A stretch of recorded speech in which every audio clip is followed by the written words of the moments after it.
So in this video we're going to focus on a single concept, which is indexing across sequence of elements within Python.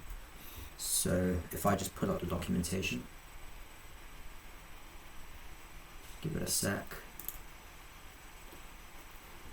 The key concept that I want to point out here is this, right? I covered this towards the end of the last episode, but I appreciate that it was 1 hour long, and so the chances of you guys like sticking around till the end is very slim. So I'm going to cover it here. So there's going to be overlap in my episodes to sort of account for that. And this one will be a lot shorter, so don't worry about that. But basically, when it comes to sequences of elements in Python, we always want to start with 0, because it doesn't start from 1, it starts from 0. And when you want to reference the final element, it's typically the length of the element minus 1. So I'll demonstrate that here.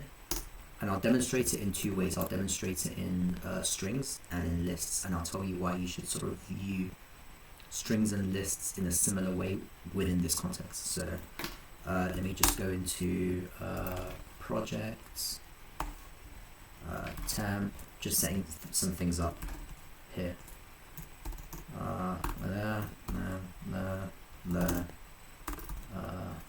There. Whoops. Recover. Okay, cool. So let's just say we've got subscription types, right? And then we've got gold, right? Gold, silver, bronze, and then premium, right? Actually, let's do this the other way. Bronze. Let's do it in order of like worst to best. So basically, we've got this little situation here, right? Bronze, silver, gold, premium. And this is like a 1 string. If I wanted to just get bronze, right, that is the value that I want out of this string value, right? If I quickly, just to reiterate this, Python .py, and if I type subscription type, right, that will give me bronze, silver, it will give me the string, right, the string value. Let me just zoom in. And this is all well and good, but what if I'm only interested in bronze? Well, how would I do that? Taking it out of a string. Well, I would basically leverage Python's indexing and effectively take a slice of that string and return just bronze. Now, how would I do that? Well, if we go back to this here, if I just wanted the first letter, right, I would do subscription type 0, and that would give me the first letter, B. If I wanted the letter E, I would start from 0 and count my way up. So 0, 1, 2, 3, 4, 5. What's up? So if I do 5, right, that gives me E, right, the end of the bronze word. Now, what if I wanted to get everything in between such that I fetch the entire word? Well, that is where the colon comes in. 0, colon, not 5, but 6. And the reason why is because when it comes to slicing, when you're doing indexing, you're kind of zeroing in on a particular location.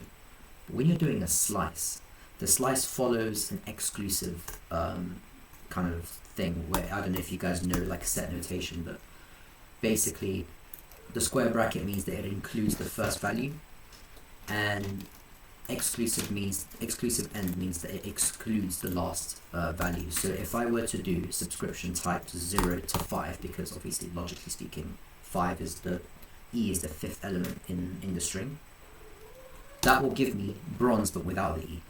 So what I need is 0 to 6, and that will give me the full thing. So if you needed to get like the first sort of 5 values or 6 values, you would always add 1 to the end, assuming that it's going to be excluded. So bronze is the first one. Now what if I wanted silver? Well, I would have to count my way up to silver. So 0, 1, 2, 3, 4, 5, 6, 7, because white spaces count as a character, 8.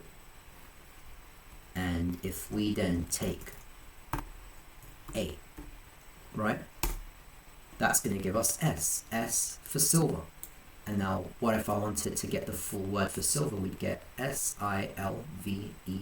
So 8, 9, 10, 11, 12, 13, but plus 1, 14. And so what we do is we do 8 to 14. And that gives us silver. Do you see that? Now, why is this useful to do this? Well, it means that we can sort of split the string up, right, into its individual parts, and we can take subsections of the string and create entirely new values out of it. So let's do this. Let's do this right now. So bronze is bronze. My God, I can't type today. Bronze is equal to subscription type, right? 0 to 6. So I covered variables in the first video. I'm taking that slice and I'm assigning it to the variable name of bronze. So if I print bronze, it will return bronze because the value of the variable bronze is the string bronze. What? I'm not letting you out. My cat wants to leave. I can't let her out because it's too cold outside. So if I then wanted to do silver, right, I would do subscription type and then 8 to 14, and that would give me silver. And then if I do the same thing for gold, well, okay, oops. If we do the same thing for gold, we do, okay, we're at 14. 14 is the comma. 15, 16. So we do gold is equal to subscription type 16, right? 17, 18, 19, 20. 16 to 20, and that will give us gold. Okay, so that is that's how you slice a string. I hope that these examples make sense to you. Now, if you really wanted to, like, okay, when it comes to Python, right, some of you who know a little bit about Python will say, Eamon, there is no way I'm going to be slicing subsections of a string when they're clearly separated by commas, right? There's a more efficient way to do this. Yes, I'm aware that there's a more efficient way to do this, but I'm not teaching string methods.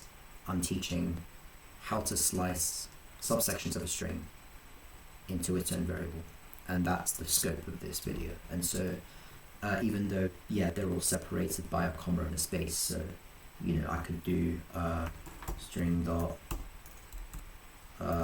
what is it again, split, I think, and then subscription type, and then I'm pretty sure it's this, I think, yeah, see, and then I split everything into a list, which is what I'll get onto next.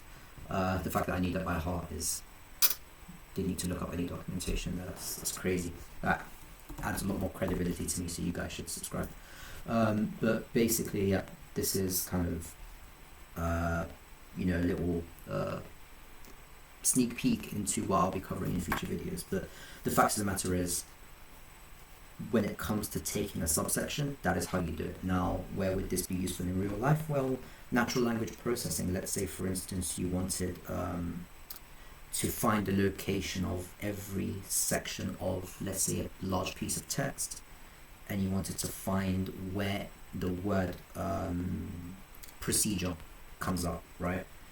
And, you know, you could find the index and the slices of those indexes using this kind of knowledge, or this principle rather. So that's sort of one way to go about it, or like one use case. Yeah, one more thing I'll cover as a sneak peek into the next lesson is strings. Lists.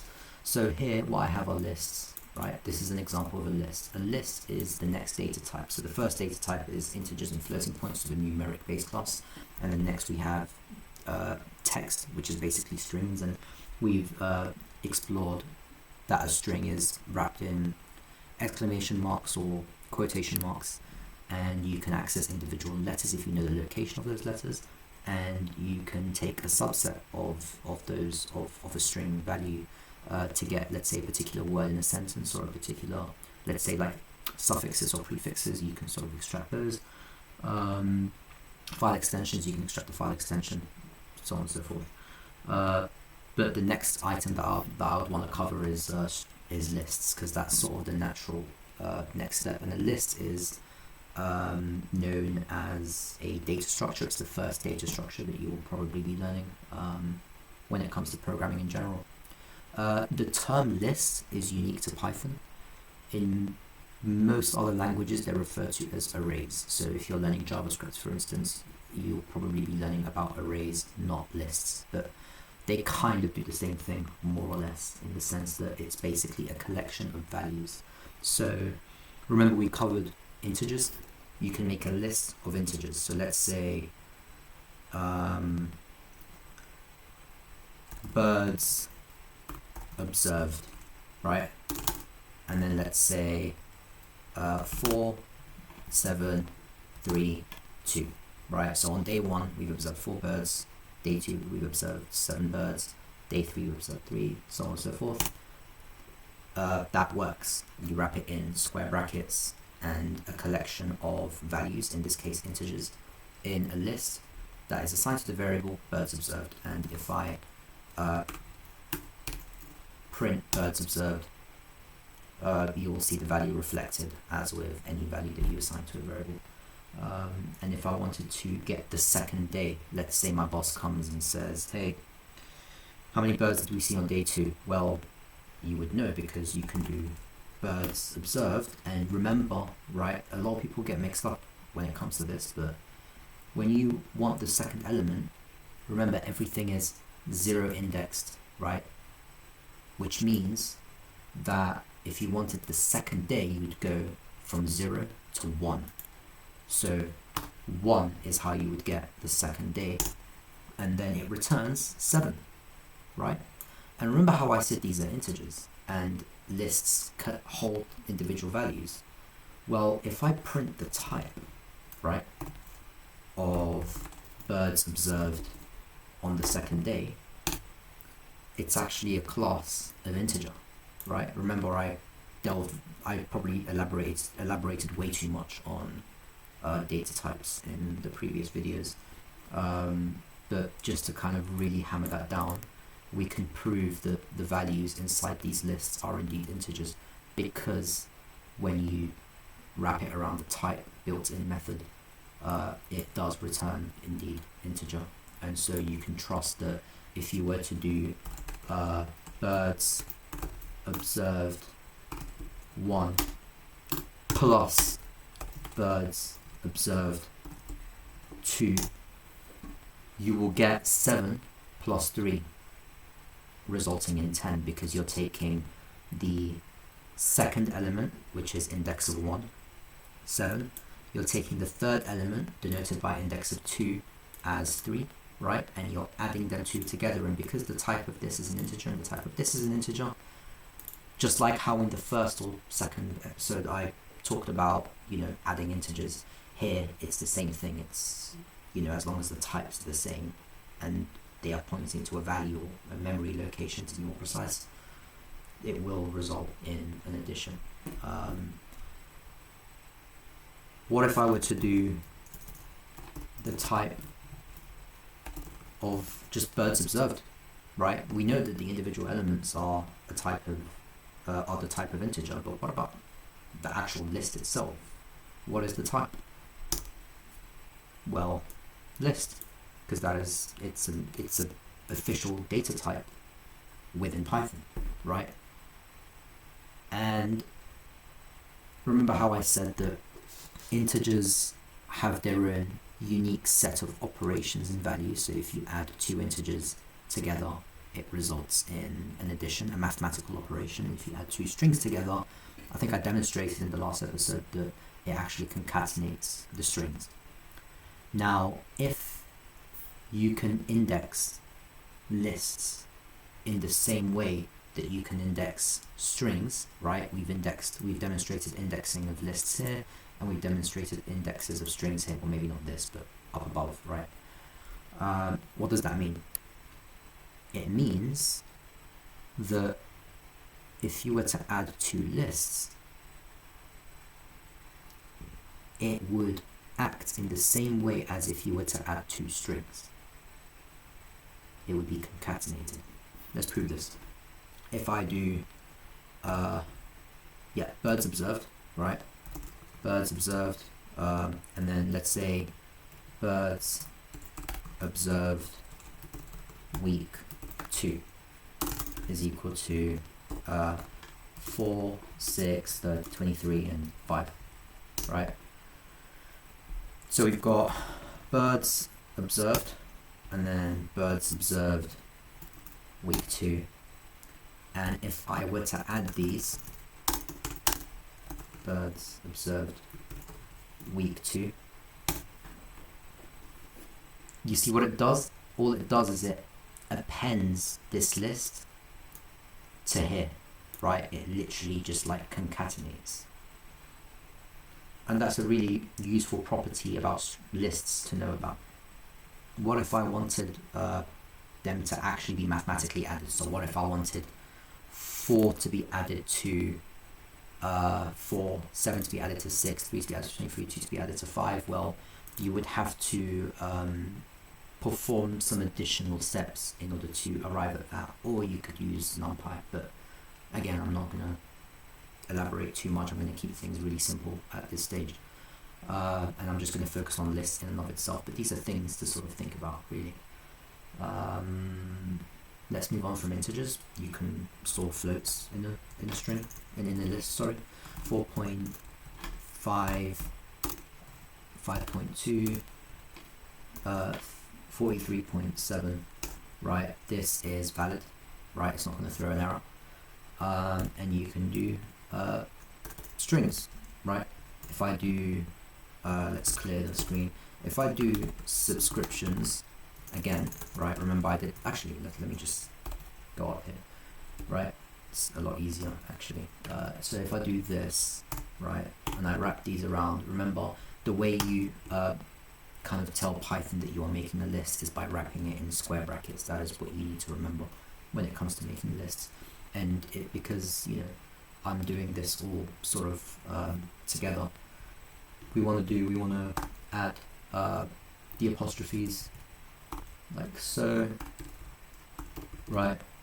And what you're effectively doing is you're creating a list of strings as opposed to a list of integers. So if I then, I would probably need to leave this and then do this and then print it again. You see that it gives you an individual list. See, before it was one string, right, containing those individual subscription values, separated by commas, but the commas themselves were part of the string, right?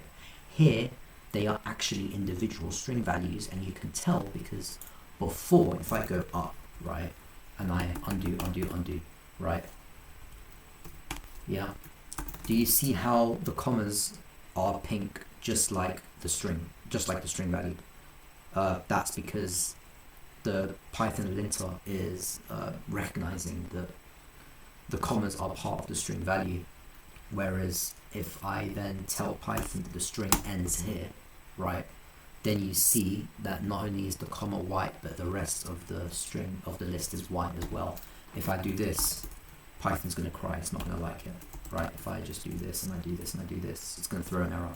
So I go back up and I fix this by wrapping it in apostrophes as I did before, and this will work because it's a valid string, right? A valid list. I'm so tired. I'm only doing this because it's been 7 days since my last upload, and I need to be consistent. So what next? Yeah, here's something to think about. Let's undo it all again, right? What if I didn't do that? What if I wrapped it around in square brackets and had one big fat string separated by commas? Sounds really obvious, but you know, I appreciate that it might be obvious to me, but to people who are just learning, it's you know, these are valid questions. There's no such thing as a stupid question, really. So I'm asking the stupid questions for you. What if I had a full string, right, separated the individual words in the string is separated by commas and I wrap that around square brackets. Would Python see that as individual strings, or would it see it as a list, right, a valid list, but with just one element? Well, let's take a look, right? Subscription type. It works, Python accepts it, doesn't cry, but do you see how it's all wrapped in one string, wrapped in the square brackets that make it a list? If I then do subscription type and I do an index of 0, it gives you the entire string, because that is the only value in that string, right? It sounds really basic, right? I appreciate that, but I think it's just worth pointing these things out to avoid the confusion. If I do an index of 1, it's going to throw an error, an index error. It's going to throw list index out of range, because you're basically telling Python to look somewhere that doesn't exist. So another thing to sort of bear in mind there.